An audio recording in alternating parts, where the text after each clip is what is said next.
تمام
مخلوقات کا خالق ہے، جو ہم سب کا مالک ہے۔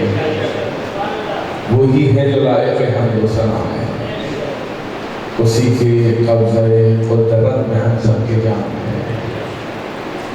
اور تمام درود و سلام اللہ کی ان مقدس ترین ہستیوں کے لیے کہ جو وجہ تخلیق کائنات ہیں، کہ جنہیں فقط انسانوں کے لیے ہی نہیں بلکہ عالمین کے لیے شمع ہدایت بنا کر بھیجا گیا ہے۔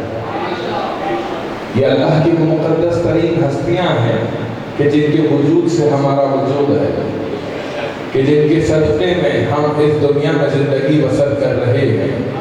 از حدیث رسول جب تک ان ہستیوں میں سے 12ویں ہستی اس دنیا میں موجود ہے، ہمارا وجود ہے۔ جب وہ 12ویں ہستی اس دنیا سے رخصت ہو جائے گی تو ہمارا وجود بھی اس دنیا سے ختم ہو جائے گا۔ گویا کہ ہمارے جسموں میں جو جان باقی ہے وہ صدقہ ہے محمد و آل محمد کا۔ ہم جو سانس لے رہے ہیں صدقہ ہے محمد و آل محمد کا۔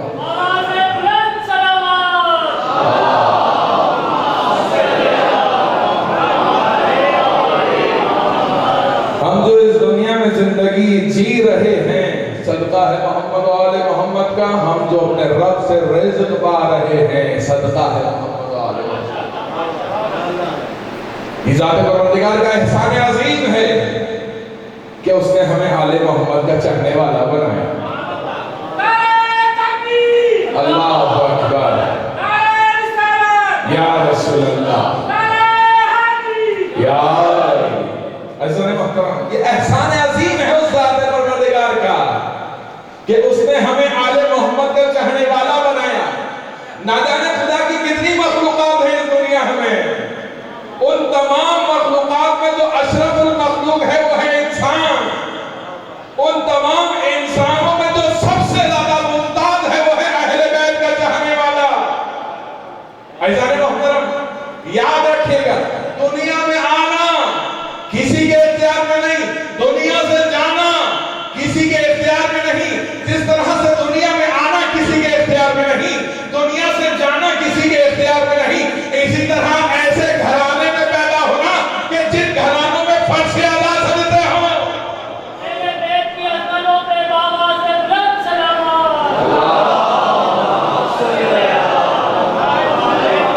ایسے گھرانوں میں پیدا ہونا جن گھرانوں میں فرش اعلیٰ سجدے ہوں، عزا خانے سجائے جاتے ہوں۔ ایسے گھرانوں میں پیدا ہونا یہ خدا کی عطاؤں میں سے ایک عطا ہے جس پر انسان لاکھ شکر ادا کرتا رہے پھر بھی اس کا حق ادا نہیں ہو سکتا۔ ایک چھوٹی سی مثال دعا کی خدمت میں، انسان کے جسم میں کتنے عجائبات ہیں، ابھی اس پر تحقیق جاری ہے، لیکن اگر میں مثال تو فقط اس انگلی کے جوڑ کی، خدا کی قسم یہ بھی ایک نعمت ہے۔ یہ انگلی کا جوڑ یہ ایک نعمت پروردگار ہے، لیکن تم جانتے ہو، آپ لوگ جانتے ہیں، بزرگان جانتے ہیں کہ پروردگار نے جس چیز کو نعمت عظمی قرار دیا وہ علی کی ولایت۔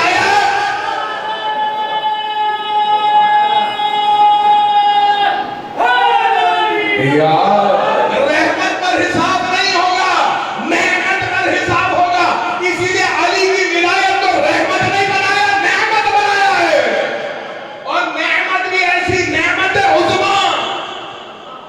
یہ نہیں کہا کہ علی کی ولایت رحمت ہے، علی کا جہاں ذکر ہو جائے وہاں رحمت برستی ہے، جہاں علی کا ذکر ہو جائے وہاں رحمتوں کا نزول ہوتا ہے، لیکن خود علی کی ولایت اللہ کی نعمتوں میں سے، یعنی ذات پروردگار اگر شکایت کرے گا یا سوال کرے گا تو علی کی ولایت کے بارے میں کرے گا، کیونکہ وہ جانتا ہے توحید کے ماننے والے تو بہت تھے، رسالت کا اقرار کرنے والے بہت تھے، میرے علی کو کتنا مانا، اس کے بارے میں بھی تو بتاؤ کہ میرے علی کو کتنا مانا، کتنا علی سے عقیدت رکھتے تھے۔ خدا کی قسم، ذات پروردگار نے جہاں اپنی ولایت اور رسول کی ولایت کا تذکرہ کیا وہاں تنہا علی کو نہیں چھوڑا بلکہ علی کی ولایت کا بھی تذکرہ کیا، اور قرآن میں پروردگار نے ارشاد فرمایا انما ولیکم اللہ والرسول والذین آمنوا والذین یقیمون الصلاۃ ویؤتون الزکاۃ وهم راکعون۔ الفاظ کو مختصر کرتا ہوں، اللہ تمہارا ولی ہے، رسول تمہارا ولی ہے،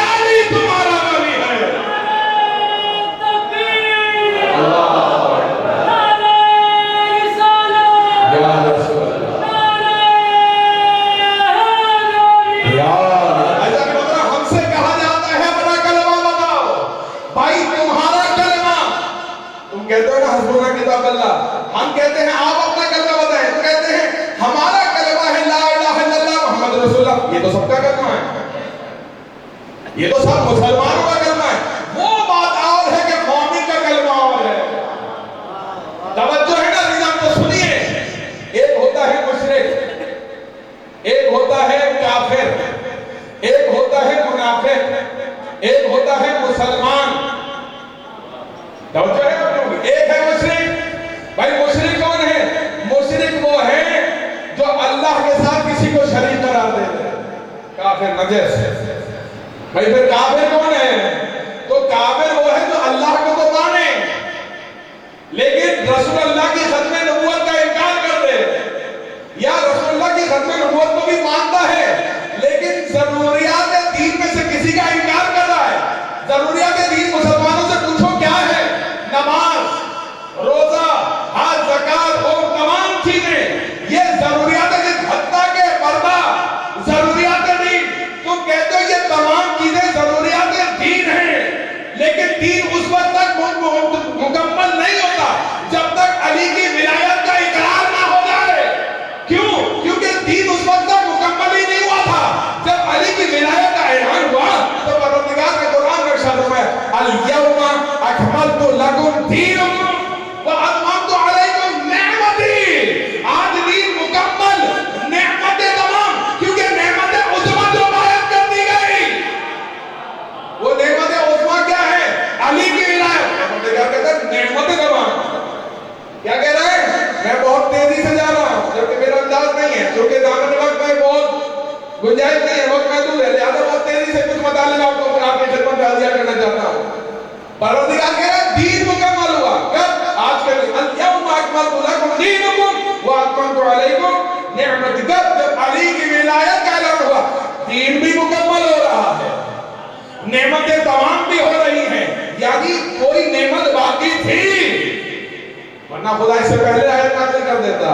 یعنی کوئی ایسی نعمت ہے جو نعمت عظمیٰ ہے جس کا اعلان باقی تھا, وہ ہو گیا غدیر میں, وہ غدیر میں ہو گیا. اب آپ سنیں گے پروردگار نے کیا قصہ فرمایا قرآن میں, انما ولیکم اللہ والرسول والذین آمنوا. یہ پوری آیت میں آپ کی خدمت میں آئے ولایت تلاوت کرنے کا شرف حاصل کیا. عزیزان محترم, سوال ہم سے کیا جاتا ہے کہ کلمہ بتاؤ. ہم آپ سے کہتے ہیں آئیے آپ تو حسبنا کتاب اللہ والے ہیں نا, آپ اپنا کلمہ قرآن سے ثابت کیجئے. ایک جگہ ہونا چاہیے, ایک جگہ آپ کا کلمہ ہونا چاہیے, ثابت ہی نہیں کر سکتے. ایک مقام پر کلمہ لا الہ الا اللہ ہے تو کسی اور مقام پر محمد رسول اللہ ہے. یہ دو جملوں کا مرکب بنا تو بنا ایک کلمہ. اور یہ کس چیز کا مخفف ہے؟ یہ شہادتین کا مخفف ہے. اشہد ان لا الہ الا اللہ وحدہ لا شریک لہ واشہد ان محمدا عبدہ ورسولہ. یعنی کیا مطلب؟ یہ جو شہادتین ہیں اس کو مختصر کریں تو مسلمانوں کا کلمہ بنتا ہے. لیکن پروردگار نے کہیں پورے قرآن میں ایک مقام پر کلمے کو بیان نہیں کیا لیکن مومنوں کے کلمے کو بیان کیا ہے. ابھی بتاتا ہوں. عزیزان محترم توجہ فرمائیے. ایک ہے مشرک, ایک ہے کافر. ٹھیک ہے نا؟ کافر کون؟ جو اللہ کی نبوت کو, اللہ کی توحید کو مانے, ختم نبوت کی رسالت کا انکار کر دے, ان کی نبوت کا انکار کر دے, یا اس کو مانے لیکن ضروریات دین میں سے کسی کا انکار کر دے. درست ہے. اب آئیے, ایک ہے منافق.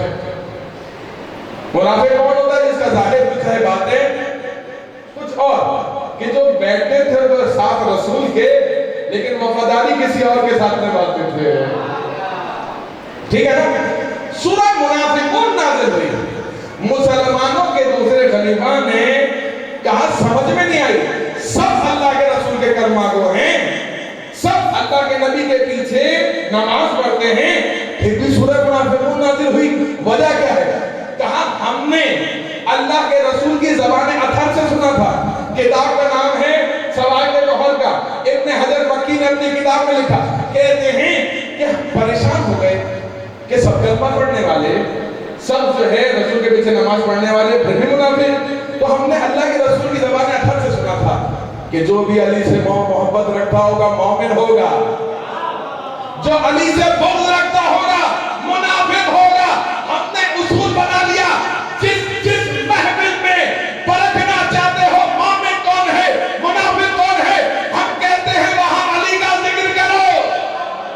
جس کے چہرے پر مسکراہٹ آ جائے مومن ہے، جس کا چہرہ بگڑ جائے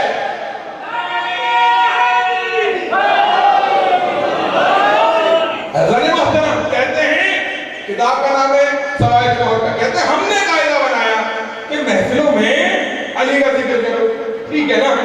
ایک شخص ہمارے عالم کے مولا امام علی رضا علیہ السلام کے بعد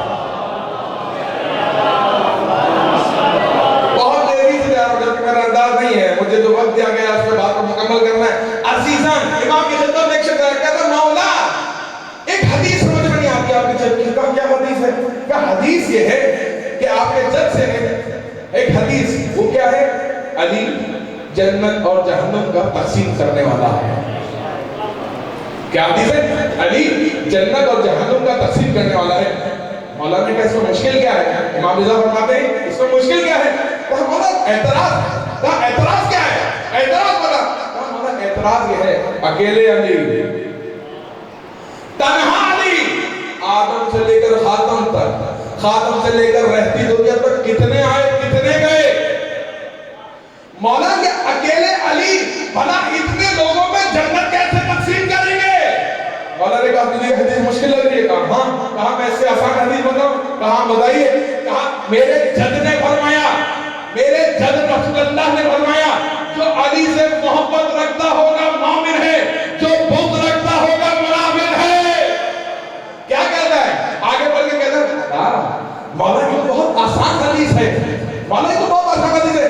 مولا نے کہا امام رضا فرماتے ہیں تو سمجھا نہیں، تقسیم تو ہو گئی، جو مومن ہوگا جنت میں جائے گا، جو منافق ہوگا جہنم میں جائے گا۔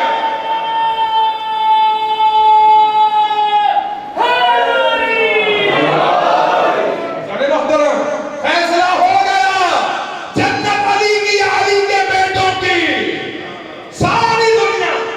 ساری دنیا کس لالچ میں عبادت کرتی ہے؟ جنت کی لالچ میں۔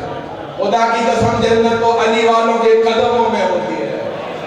کیسے؟ یہ جنت وہ ہے کہ جسے زمین پر بیٹھے ہوئے بہلول بیچا کرتے ہیں۔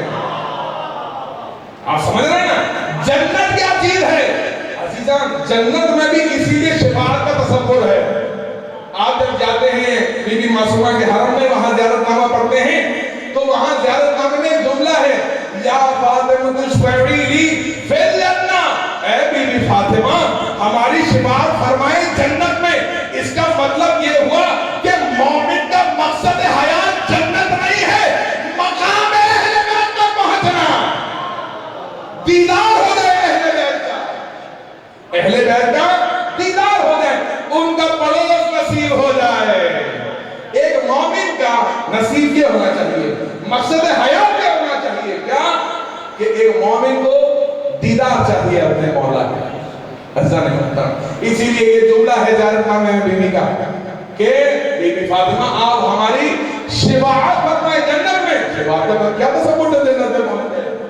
یعنی کچھ مقامات ایسے ہیں جو سب کو حاصل نہیں ہیں، ان مقامات تک پہنچنے کے لیے اہل بیت کی شفاعت درکار ہے۔ اب سنیں گے ایک کون ہے؟ منافق، اب تو واضح ہو گیا ہوگا۔ ایک کون ہے؟ مسلمان، ایک کون ہے؟ مومن۔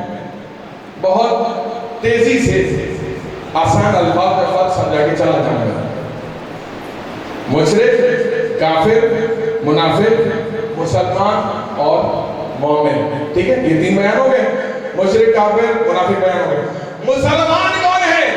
آپ کہتے ہیں جو کلمہ لا الہ الا اللہ محمد رسول اللہ کا اقرار کرے وہ مسلمان ہے، لیکن قرآن کہتا ہے جب تک علی کی ولایت کا اقرار نہ کر لو مومن نہیں ہو سکتے۔ یعنی سمجھ میں آ گیا، مسلمان اور ہوتا ہے، مومن اور ہوتا ہے۔ یاد رکھیے گا جتنے سننے والے بیٹھے ہیں کہ ہر مومن تو مسلمان ہوتا ہے لیکن ہر مسلمان مومن نہیں ہوتا۔ ہر مومن مسلمان ہے لیکن ہر مسلمان مومن نہیں ہے۔ فرق بتاؤں کیا ہے؟ فرق یہ ہے کہ جنہوں نے کلمہ پڑھا لا الہ الا اللہ محمد رسول اللہ وہ دائرہ اسلام میں داخل ہو گیا، مسلمان ہے، لیکن دائرہ ایمان میں داخل نہیں ہوا۔ دائرہ ایمان میں داخل ہونے کے لیے علی کی نکالتے ہیں. قرآن میں ارشاد فرمایا انما ولیکم اللہ والرسول والذین آمنوا الذین یقیمون الصلاۃ ویؤتون الزکاۃ وهم راکعون. زکات دینے والے کون تھے؟ تمام علماء اسلام نے لکھا ذات علی. اب جملوں کو مختصر کر رہا ہوں. اللہ تمہارا ولی ہے, رسول تمہارا ولی ہے, علی تمہارا ولی ہے. آؤ کلمہ ہم مل کے بناتے ہیں, لا الہ الا اللہ محمد رسول اللہ علی ولی اللہ.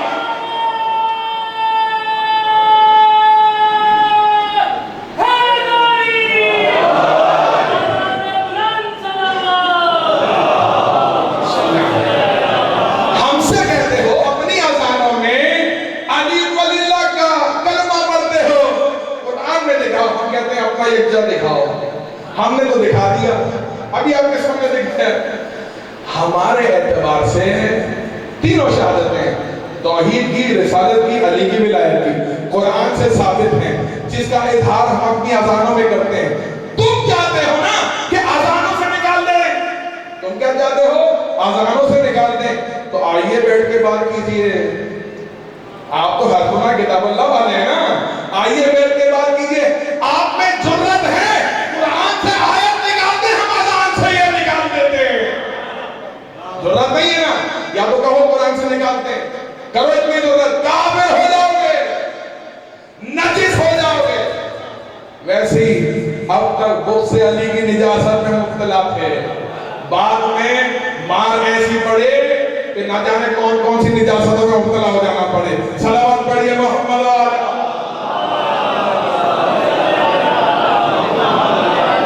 جتنے سامعین بیٹھے آخری جملہ آپ کی خدمت میں عرض کروں گا, اس کے بعد جن آیت کو شرما کلام میں تلاوت کرنے کا شرف حاصل کیا اس سے بات کروں گا.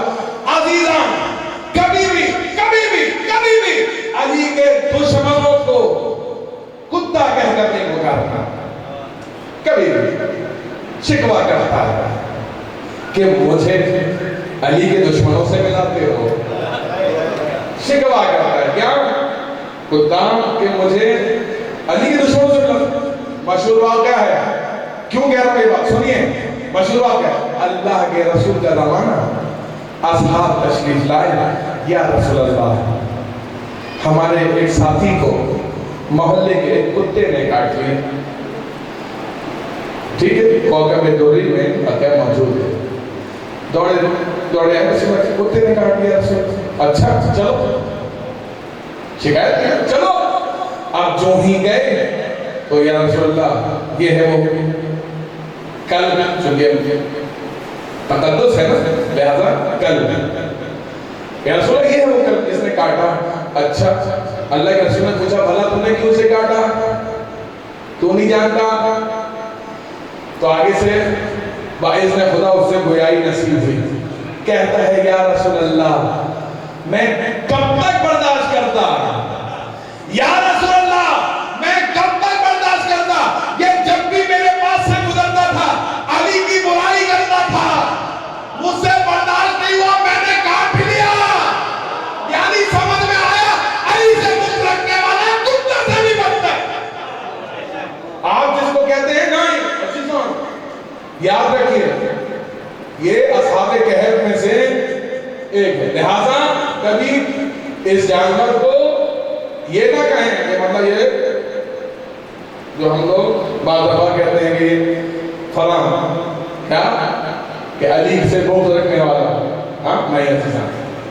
علی کا دشمن اس سے زیادہ ظاہری اعتبار سے نجس ہے نا, کتا اللہ نے بنایا, ظاہری اعتبار سے نجس ہے, یعنی اس کے بال وغیرہ ناخن وغیرہ سب نجس ہے. اس سے زیادہ نجس ہے بغض علی کی نجاست. لہذا یاد رکھیے کبھی اس چیز. اب آئیے بات آپ کی خدمت میں سورہ بقرہ کی آیت نمبر 124 کو تلاوت کرنے کا شرف حاصل کیا, جس میں ذات پروردگار کیا ارشاد فرماتا ہے, وَإِذِ ابْتَلَىٰ إِبْرَاهِيمَ رَبُّهُ بِكَلِمَاتٍ فَأَتَمَّهُنَّ قَالَ إِنِّي جَاعِلُكَ لِلنَّاسِ إِمَامًا قَالَ وَمِنْ ذُرِّيَّتِي قَالَ لَا يَنَالُ عَهْدِي الظَّالِمِينَ. قبل اس کے کہ اس آیت پر گفتگو کروں اور بات مکمل ہو, آپ کی خدمت اقدس میں بیان کروں کہ استاد محترم قبلہ مولانا محمد علی نقوی صاحب کو یہاں خدمت انجام دینی تھی. ایئرپورٹ پر وہ جہاز ان کا جو ہے لیٹ ہو گیا, جس کی وجہ سے آپ کی خدمت میں ہم حاضر ہوئے. پروردگار ہماری اور آپ کی خدمت کو اپنی بارگاہ میں قبول فرمائے اور بانیان مجلس کی بھی خدمت کو اپنی بارگاہ میں قبول فرمائے. عزیزان محترم، سورہ بقرہ کی آیت نمبر 124، آیت کا نشان یاد رکھیں. آیت کا نشان یا سورہ بقرہ آیت نمبر 124. پروردگار شاہ فرماتا ہے وَإِذِ ابْتَلَىٰ إِبْرَاهِيمَ رَبُّهُ بِكَلِمَاتٍ فَأَتَمَّهُنَّ. کس کے بارے میں تذکرہ ہو رہا ہے؟ جناب ابراہیم کے بارے میں تذکرہ ہو رہا ہے. جب جناب ابراہیم اپنے امتحانات میں کامیاب ہو گئے تو پروردگار نے کیا ارشاد فرمایا؟ پروردگار نے کہا اے ابراہیم چونکہ تم تمام امتحانات میں کامیاب ہو گئے ہو، قَالَ إِنِّي جَاعِلُكَ لِلنَّاسِ إِمَامًا. پروردگار تو جو کہہ رہا ہے میں تجھے لوگوں کے لیے امام بنا رہا ہوں، امتحانات کیا تھے؟ امتحان کیا تھے جناب ابراہیم کے؟ ابراہیم ہمارے دشمنوں پر تمہیں لعنت کرنی ہے. امتحان تھا، سب امتحان آسان تھا. خدا کے مقابلے میں جو آئے اس پر لعنت کرنا آسان ہے، لیکن ابراہیم نے کیا جو بھی خدا کے مقابلے میں آئے. پروردگار تیرے دشمن ہے نا، میں لعنت کرتا ہوں. عزیزان محترم، جب ابراہیم جیسا نبی خدا کے دشمنوں پر لعنت کر کے لوگوں کے امام ہو سکتے ہیں تو ہم بھلا اپنے مولا کے دشمنوں پر لعنت کیوں نہیں کر سکتے؟ بھلا کیوں نہیں کر سکتے؟ امتحان تھا نا، یہ ہمارا امتحان ہے. اب آئیے اہل بیت کے دشمنوں پر لعنت. امام فرماتے ہیں کہ جو بھی چھڑے امام فرماتے ہیں جو بھی اہل بیت کے دشمنوں پہ لعنت کرے گا خداوند کریم ان کو اہل بیت علیہ السلام کا پڑوسی قرار دے گا. اب عزیزان محترم آپ کی خدمت میں آپ سنیے، ابراہیم مزید امتحانات تھے. امتحان کیا تھا؟ ابراہیم یہ جو آپ جس کے شعلے آسمان پر بلند ہو رہے ہیں اس میں جانا ہے. آج کا مطلب ہوگا پروردگار تمام اللہ مظلوم کربلا کو سلامت رکھے. ابراہیم اس آگ میں اترنا ہے جس کو شعلے آسمان پر بلند ہو رہے ہیں. پروردگار تیرا حکم ہے، تیرا امتحان، میں آگ میں اترتا ہوں. اللہ رب العزت کا انتظام رکھیے. آگ میں اترنا ابراہیم کا کام، آگ میں اترنا ابراہیم کا کام، آگ کو گلزار بنانا اللہ کا کام. ہم اپنے مولا کی محبت میں آگ میں اترتے ہیں. آگ میں اترنا ہمارا کام، آگ کو گلزار بنانا ہمارے مولا کا کام.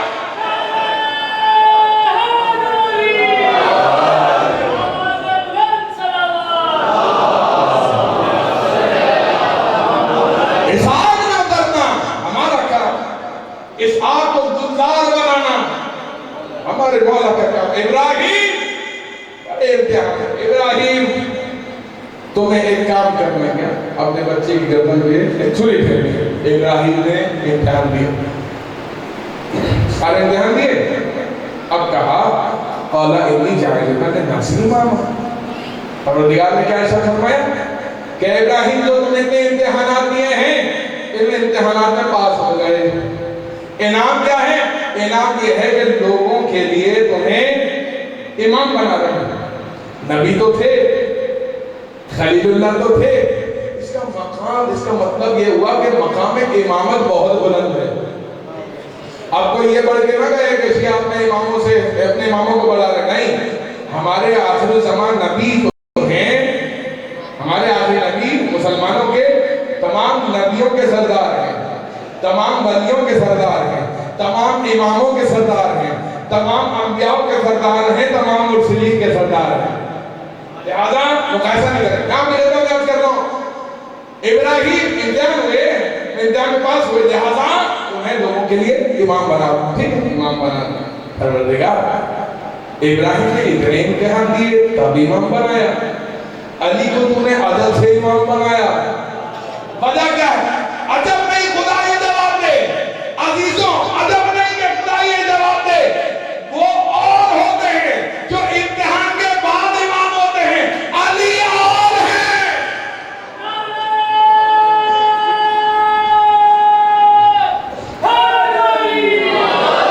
علی امتحان دینے والے نہیں، امتحان لینے والے ہیں. یاد رکھیں علی کی شخصیت، ذات علی